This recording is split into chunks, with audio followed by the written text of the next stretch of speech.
नमस्कार दोस्तों, आप सभी को मेरे इस चैनल पर स्वागत है। आज का जो टॉपिक है आप लोगों के स्क्रीन के ऊपर नज़र आ रहा होगा, ये राहु देवता को लेकर है। तो स्क्रीन में जो नज़र आ रहा है ये डरावना सा एक इमेज, ये हेड का एक इमेज है। यही राहु देव को दर्शाता है। ऐसा ही कुछ समझ लीजिए, मतलब कि ऐसा ही ये जो साइड में से निकला हुआ है दाढ़ी देख रहे हैं, तो ये सब फिजिकल ट्रेट्स है, लेकिन ऐसा दांत वात नहीं है, ऐसा मत सोचिएगा। पर देखिए, हमारे शास्त्रों पर, हमारे वैदिक शास्त्र में बड़े बड़े विद्वान, ज्योतिषी, शास्त्रकार राहु देवता को लेकर बहुत कुछ बताए हैं। लेकिन हम जो मोटे मोटे शब्द में समझते हैं, मतलब कि जो कंक्लूज़न में आते हैं, वही यहाँ पर मैं बताऊंगा आप लोगों को। तो आज के कलयुग में राहु ही ऐसा एनर्जी है जो डोमिनेट करता है। जो अभी जो चल रहा है कलयुग में, उसका मेन जो प्रधान एनर्जी है, उसमें राहु का ही खेल है सब कुछ। तो ये वाला इमेज देखिए, यहाँ पर जो छवि है, यहाँ पर एक हेड कटा हुआ है। तो ये विष्णु जी ही अपने सुदर्शन चक्र से काटे हैं। ये एक स्टोरी था, आप सभी को पता होगा कि जब अमृत पान करने के लिए सारे देवता लोग बैठे थे, वहाँ पर राहु भी देवता के रूप लेकर बैठ गए। तो चंद्रमा और सूर्य ने पकड़ लिया, सूर्यदेव का तो बात ही कुछ ऐसा है कि वो रोशनी है, प्रकाश है वो। तो अपने प्रकाश से बहुत कुछ ही सूर्यदेव समझ सकते हैं। तो सूर्यदेव और चंद्रमा ने पकड़ लिया और बता दिया कि देखिए, हम लोगों के बीच में जो है विष्णु जी, ज़रा देखिए कि ये देवता नहीं कोई और है। तो तब ऐसा घटना हुआ। तो उसके बाद से राहुदेव सूर्यदेव और चंद्रमा के बहुत शत्रु बन गए, बहुत बड़ा शत्रु बन गए। इसलिए ये हम प्रैक्टिकली देखते भी है चार्ट में, जब राहु चंद्रमा या राहु सूर्य का युति होता है तो राहुदेव उसे ग्रहण लगा देते हैं, सूर्यदेव को भी ग्रहण लगा देते हैं। ऐसा ही पावर रखते हैं राहुदेव। तो अब सीधी बात पर अगर आए तो राहुदेव क्या है एक्चुअली। राहुदेव एक भ्रम पैदा करने वाला ग्रह है, जो भ्रम पैदा करते हैं, भ्रम फैलाते हैं, वही राहुदेव है। एक बड़ा इंटेलिजेंट ग्रह है। अभी कलयुग में जो आप लोग देखते हैं कि जो कोई भी चीज़ का सेल करता है, वही मतलब ऐसा एनर्जीज राहुदेव का होता है। तो समझिए कि आज के युग में जो फ्रॉड केस होते हैं, जितने भी सारे फ्रॉड केसेस होते हैं ना, कि लोग आकर बोलते हैं कि मेरे साथ तो फ्रॉड हो गया, मुझे कुछ और बताया गया और कुछ और निकला। तो वो सारे राहुदेव के अंडर में आते हैं, मतलब कि राहु की एनर्जीज उसमें प्ले करते हैं। देखिए, राहुदेव अगर किसी के चार्ट में बहुत बली है, तो ये चीज़ें आपको बहुत शॉक लगेगा कि राहुदेव एक भ्रम पैदा करने वाला ग्रह है, इतना मैलिफिक ग्रह है, इतना शास्त्र में बड़ा राहुदेव के बारे में बहुत खराब शब्द यूज़ किया गया है। लेकिन आपको बड़ा हैरानी की बात यही है कि आपको भी हैरानी की बात लगेगा ये कि जिसके चार्ट में राहुदेव बहुत बली है इस कलयुग में, उसे ही नाम यश और सम्मान, सम्मान तो मैं नहीं कहूँगा, लेकिन उन्नति मिलती है। बड़ा खूब कमा लेता है, बड़ा ज़िंदगी में बहुत कुछ पाते हैं वो लोग इस कलयुग में। तो ये वाला एक राहुदेव का बता सकते हैं कि कलयुग में यही एडवांटेज है कि जिसका राहु बहुत बली है ऐसा। लेकिन राहुदेव जिस भी कुंडली में डोमिनेंट है, वो लोग बहुत भ्रम पैदा करते हैं, मतलब कि सामने वाले को ऐसा चकमा दे देगा, ऐसा कुछ बता देगा, वो आँखों को तो चकमा देता ही है, ऐसा बता देगा कि आपको लगेगा कि यही सच है, मतलब कि यही है। बातें को घुमाने में बहुत माहिर होता है ये लोग, और सिचुएशन को अपने कंट्रोल में ले लेना, मतलब कि सिचुएशन को घुमा देना, राहुदेव तय कर सकता है ऐसा। और आगे वाले को ऐसा दिखाएगा कि आपको समझ में लग नहीं, आपको ऐसा समझ में आएगा कि ये तो बहुत इनोसेंट है, ये तो बड़ा अच्छा है, लेकिन उसके अंदर ही अंदर कुछ और बात चल रहा है, आपसे कुछ प्रॉफिट लेगा वो। तो ऐसा होता है, ऐसा ही राहुदेव का कैरेक्टर है।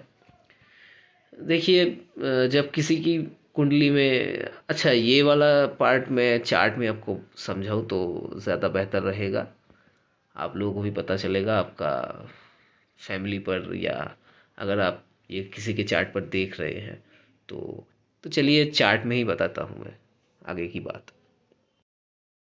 तो ये कुंडली है, यहाँ पर ये फर्स्ट हाउस है, ये सेकंड, ये थर्ड, फोर्थ। आपको पता है, मैंने बताया था आपको, मेरा अगर आप शॉर्ट वीडियोस देखे होंगे तो आपको पता होगा कि सारे हाउसेस का फंक्शन क्या है। तो फिर से मैं यहाँ पर बोल दूँगा, घबराने की ज़रूरत नहीं है। तो ये 10, ये 7, ये 8 और ये 9, ठीक है। तो ये 6, तो ये है हमारा हाउसेस, मतलब कि भाव, 1 से लेकर 12 तक। यहाँ काउंटर क्लॉकवाइज काउंट होगा। तो यहाँ पर अगर राहुदेव यहाँ पर आ गए तो यहाँ पर आने से क्या होता है, देखिए ये लग्न है, हाँ ये लग्न है। यहाँ पर अगर राहुदेव स्थित हो जाए, और फर्स्ट हाउस मतलब पहला भाव में, तो ये एक बहुत भ्रम पैदा करता है व्यक्ति में। मतलब कि व्यक्ति अपने आप को सोचता है कि उससे ज़्यादा क्लेवर पर्सन और कोई नहीं है। ऐसा ही सोच रखता है वो, कि वो बहुत क्लेवर है, उसे कोई भी समझ नहीं पाएगा, मतलब ऐसा है भी वो, ऐसा उसमें ऐसा एनर्जी काम करता है, इसलिए वो अपने आप को बहुत क्लेवर समझता है। देखिए, ये लग्न के जितने करीब आएगा उतना ही ये अपने भ्रम शक्ति, मतलब भ्रम पैदा करने वाला शक्ति, ये दूसरे के ऊपर अप्लाई करेगा।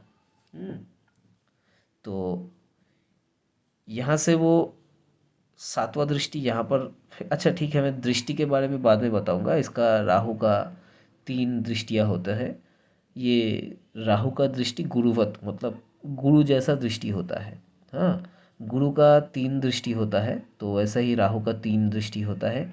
एक होता है यहाँ पर और एक यहाँ पर, मतलब 5, 7 और 9। ठीक है, 5, 7 और 9वीं दृष्टि होता है। तो जहाँ से बैठता है वो, वहाँ से 5वां घर, वहाँ से 7वां घर और वहाँ से 9वां घर को दृष्टि मारता है। तो राहु जहाँ बैठता है वहाँ पर वो प्रभाव अपना दिखाता है, मतलब उसका प्रभाव जो होता है वो डिफरेंट होता है। उसका प्रभाव ऐसा होता है कि वो उस घर को नुकसान तो पहुंचाता है, लेकिन वहाँ पर कुछ ऐसा कारकत्व होता है जिसको वो बढ़ोतरी करता है। ठीक है, जहाँ पे बैठेगा वो, ये बात समझने की ज़रूरत है आपको। जहाँ पर राहु बैठेगा वहाँ पर उस भाव का जो कारक है, मतलब कि यहाँ पर ये फर्स्ट हाउस में बैठा है, इसका कारकत्व क्या है, पर्सनालिटी। पर्सनालिटी को वो बढ़ोतरी करेगा उसका, लेकिन उसका और भी कारक है जिस कारक को वो थोड़ा नष्ट करेगा, लेकिन पर्सनालिटी को बहुत बढ़ाएगा वो। और यहाँ से पर दृष्टि जब डालेगा, जहाँ पर वो दृष्टि डालेगा वहाँ पर वो भ्रम पैदा करेगा। ये तो है ही, ये आप पकड़ के चलिए कि वो जहाँ पर दृष्टि मारेगा पूरा पूरी, वहाँ पर वो भ्रम पैदा करता है। ये राहु का नेचर ही है। मतलब यहाँ पर भी बढ़ोतरी करेगा, लेकिन वो उसका बढ़ोतरी मेलिफिक बढ़ोतरी होगा। ठीक है, तो ये राहु का एक क्वालिटी है। देखिए राहु जब यहाँ पर बैठेगा, उसका जातक का अगर ये वाला घर का जो स्वामी है वो अगर बिगड़ा हुआ है तो पूरा हालत ख़राब हो जाएगा। मतलब कि ये अगर ठीक है, ये वाला भाव का अगर जो स्वामी है वो अच्छा है, अच्छा स्थित है चार्ट में, मतलब वो अगर यहाँ पर है उसका स्वामी, मतलब इस हाउस में थर्ड हाउस पे है, वो वाला स्वामी अगर फिफ्थ में है, नाइन्थ में है, टेंथ में है, फोर्थ में है, सेवेंथ में है, 11th में है, तो ठीक है, चलो हम मान के चलते हैं कि उतना खराब नहीं होगा। पर फिर भी अगर फिफ्थ नाइन्थ में है तो राहु तो खुद ही दृष्टि मार रहा है, यहाँ पर थोड़ा रिजल्ट में कमी आएगा। मतलब कि लग्न का स्वामी का कारकत्व में कमी आएगा, लेकिन फिर भी ये सेफ्टी है। लेकिन अगर इसका स्वामी, मतलब कि अगर हम चलते हैं, इसको मान लेते हैं कि ये काल पुरुष का कुंडली है, मतलब फर्स्ट हाउस में मेष राशि है, तो इसका मंगल हुआ, अगर मंगल यहाँ पर आ गया या यहाँ पर आ गया या यहाँ पर आ गया तो ये राहु थोड़ा डैमेज करेगा। मतलब कि अच्छा खासा डैमेज मान के चलो। तो बेसिकली क्या होगा, राहु अगर यहाँ पर आ गया तो आदमी को बहुत सेल्फिश हम कह सकते हैं, मतलब कि अपने के बारे में थोड़ा ज़्यादा सोचना, मतलब कि कैसे अपना उन्नति किया जाए, मतलब कि पर्सनालिटी वाला उन्नति।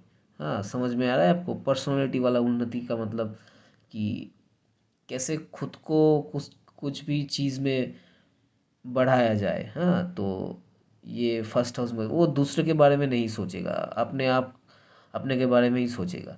तो ये फर्स्ट हाउस में ऐसा होगा, थोड़ा सेल्फिश बनाएगा, मतलब कि ये तो भ्रम पैदा करेगा, मतलब सामने वाले को अपने भ्रम से अपने वश में कर लेगा। मतलब कि ऐसा कुछ बताएगा तो सामने वाला समझेगा कि ये तो इनोसेंट है, चलो ये जो मांगता है उसे वो दे देता हूँ। ठीक है, ऐसा ही वो सिचुएशन पैदा करता है राहु फर्स्ट हाउस में बैठ के।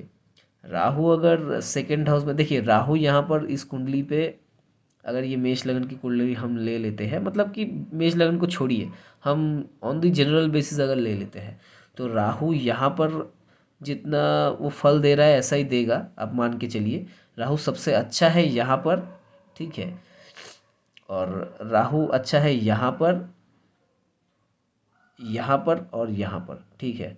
तो ये वाला भाव अब ले लीजिए, यहाँ, यहाँ, यहाँ और यहाँ पर राहु अपना फल लगभग लगभग अच्छा ही देता है। मतलब दूसरे जितना भी घर है वो सब घरों से ये वाला घर जो है, एक दो तीन चार, ये चार घर में सबसे अच्छा फल देता है। देखिए इस हाउस में तो हम देख ही लेते हैं, राहु अगर 10th हाउस में आ गया तो ये बहुत बड़ा एक राजयोग है अपने आप में। मतलब कि पॉलिटिशियन भी होता है राहु तब, सरकारी नौकरी भी देता है, बहुत उच्च पद पर ले जाता है। देखिए सरकारी नौकरी भी देता है, लेकिन अगर सरकारी नौकरी ऐसे ऐसे प्रमोशन हो रहा है, ऐसे ऐसे प्रमोशन हो रहा है, ऐसे ऐसे हो रहा है, तो वो राहुदेव को अच्छा नहीं लगता। राहुदेव का प्रमोशन ऐसे होगा, ठीक है, मतलब कि एकदम से यहाँ तक ये थोड़ा ब्रेक जो है, ये ब्रेक राहु को अच्छा नहीं लगता। यही राहुदेव का कैरेक्टर है। वो राहुदेव शॉर्टकट बहुत लेता है, मतलब यहाँ से यहाँ तक अगर पहुँचेंगे तो लोग अगर ऐसे करके पहुँच रहे हैं, कोई ऐसे करके पहुँच रहे हैं, ये लाइफ का होता है ना। लाइफ में अगर हम कुछ करना चाहते हैं तो रास्ता हर समय स्ट्रेट नहीं होता, लेकिन राहु ऐसा करेगा, यहाँ से एक ऐसा शॉर्टकट लेगा कि वो यहाँ से भी नहीं जाएगा, वो एकदम से यहाँ तक एकदम से पहुँच जाएगा। मतलब कि आँखों के झलकाने से जितना टाइम होता है, वो आप आँखें झपटते हैं ना, तो जितना टाइम लेता है उतना टाइम में राहु यहाँ से यहाँ पहुँच जाएगा। तो ये राहु है, मतलब राहु बहुत शॉर्टकट यूज़ करता है। जो राहु वाला व्यक्ति है बहुत शॉर्टकट लगाएगा अपने जीवन में। तो यही है, तो आप कलयुग में बहुत सक्सेसफुल लोगों को देखेंगे, उसका उन लोगों के चार्ट में राहु बहुत बली है। इसका मतलब ये नहीं है कि खराबी कर रहे हैं, लेकिन उसके साथ साथ और भी ग्रह है। देखिए राहु की खराबी को एकमात्र एक ग्रह है जो इसे ठीक कर सकता है, वो है गुरुदेव। गुरुदेव अगर स्वयं बैठ जाए यहाँ पर तो अच्छा नहीं है, मतलब राहु के साथ अगर स्वयं युति बना ले तो वो ज़्यादा अच्छा नहीं है। लेकिन गुरु कहीं और बैठ के अगर दृष्टि मार रहा है राहु के ऊपर तो वो ज़्यादा अच्छा है। लेकिन एक बात है कि राहु का भी दृष्टि देखिए, गुरु अगर यहाँ पर बैठ जाए तो यहाँ से दृष्टि मारेगा, यहाँ पर बैठ जाए तो यहाँ से दृष्टि मारेगा, यहाँ पे 9वीं दृष्टि मारेगा, यहाँ से 5वीं दृष्टि मारेगा। तो ऐसे करके राहु को गुरुदेव ही सिर्फ संभाल सकता है, क्योंकि क्या है, राहुदेव को देखिए, राहुदेव बहुत चालाक है, ठीक है, राहुदेव एक बड़ा मतलब कि भ्रम पैदा करने वाला ग्रह है, लेकिन उसका ये जो भ्रम है ये भंग कर सकता है गुरुदेव, मतलब कि अपने गुरु कृपा से। जो बोलते हैं कि राहु वाला इंसान जब बहुत प्रॉब्लम में पड़ता है तो वो जाके गुरुदेव का सलाह लेते हैं। तो ये है। और एक ठो प्लेनेट है जो, मतलब कि अगर प्लेनेट हम इसे बोले कि डायरेक्ट प्लेनेट का युति, देखिए युति राहु के साथ खराब है। राहु के साथ अगर कोई ग्रह युति में बैठ जाए वो खराब है। राहु जितना चाहे, राहु को आप अकेला बिठा दीजिए, राहु अगर किसी के चार्ट में अकेला है, उसके साथ कोई ग्रह नहीं है, मतलब कि आगे पीछे या उसके साइड में या उसको उसके आमने सामने या उसको दृष्टि के टाइम पर वो जहाँ पर दृष्टि मारा है वहाँ पर कोई ग्रह नहीं है, तो वो अच्छा माना जाता है। ऐसा ही है राहुदेव। लेकिन एक बात यह है कि राहुदेव यहाँ पर और यहाँ पर सबसे अच्छा फल देगा। क्यों देगा, इसमें यही बात है कि ये जो साइन है, ये कालपुरुष का कुंडली अगर हम मान ले तो ये साइन है जेमिनी का और ये है वर्गो का, मतलब मिथुन का और कन्या का। तो इस दोनों साइन में बुध ग्रह का इन्फ्लुएंस रहता है, क्योंकि बुध ग्रह इसका, मर्क्यूरी इसका स्वामी है। तो राहुदेव को मर्क्यूरी एक अच्छा खासा इंटेलिजेंस देता है, ठीक है। और एक पॉइंट है जिस पॉइंट पे आके राहु का भ्रम थोड़ा थोड़ा करके ख़त्म होता है। अगर वो इस वाले साइड पे या इस वाले साइड पे बैठा है, उसको सक्सेस भी दिलाता है और उसका भ्रम में उतना ज़्यादा खराबी नहीं होता, क्योंकि यहाँ पर मर्क्यूरी का इन्फ्लुएंस। मर्क्यूरी क्या है, मर्क्यूरी से हम विष्णु देव का एनर्जी भी जुड़ते हैं, क्योंकि विष्णु देव में वो क्वालिटी है जो मर्क्यूरी का एनर्जी के साथ एक संबंध है। तो मर्क्यूरी यहाँ पर काम करता है सुदर्शन चक्र जैसा। तो राहु का सर को काटा था विष्णु की सुदर्शन चक्र, तो तब जाके राहु का एक हाल हुआ था। मतलब कि ये एक स्टोरी है, यह काटना का मतलब है कि राहु की भ्रम को काटना। तो राहु की भ्रम को मर्क्यूरी काट सकता है, मतलब कि बुध ग्रह काट सकता है। और गुरु कृपा अगर हो तो गुरु इसके अंदर पे मोरालिटी देते हैं, मतलब कि वो जो हम बोलते हैं कि ज्ञान देना, मतलब कि परम ज्ञान ये राहु को देता है, तब राहु जाके अपना भ्रम से बाहर आता है। तो ये दोनों ग्रह, मर्क्यूरी और जुपिटर, ये दोनों ग्रह राहु का एक मेडिसिन की तरह काम करता है, मतलब कि राहु को ठीक कराने का काम में ये दोनों ग्रह हम लेते हैं। तो आशा करता हूँ आज का वीडियो आप लोगों को अच्छा लगा। यही सभी था मुझे बताना आज का वीडियो में। तो मैं देखिए, अभी टाइम तो बहुत जा रहा है, मतलब कि राहु का अगर हम एनालिसिस हर एक घरों में करें तो उसका वीडियो बहुत लंबा हो जाएगा।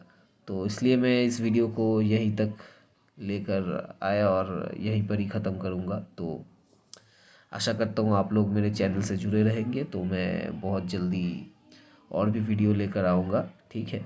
तो आप लोग थोड़ा कमेंट वमेंट करिएगा कि क्या आपका नेक्स्ट टॉपिक में क्या करूँ, ठीक है। आपका डिमांड थोड़ा बताइएगा तो मुझे जानकर अच्छा भी लगेगा और मैं नेक्स्ट टॉपिक सोच भी सकूँगा, ठीक है। तो आज का वीडियो इतना दूर रहा। आप सभी को मैं टाटा बाय बाय करके यहाँ से जाता हूँ, ठीक है। तो मेरे चैनल को सब्सक्राइब कीजिएगा और लाइक भी कर दीजिएगा, और ठीक है, तो चलते हैं। धन्यवाद।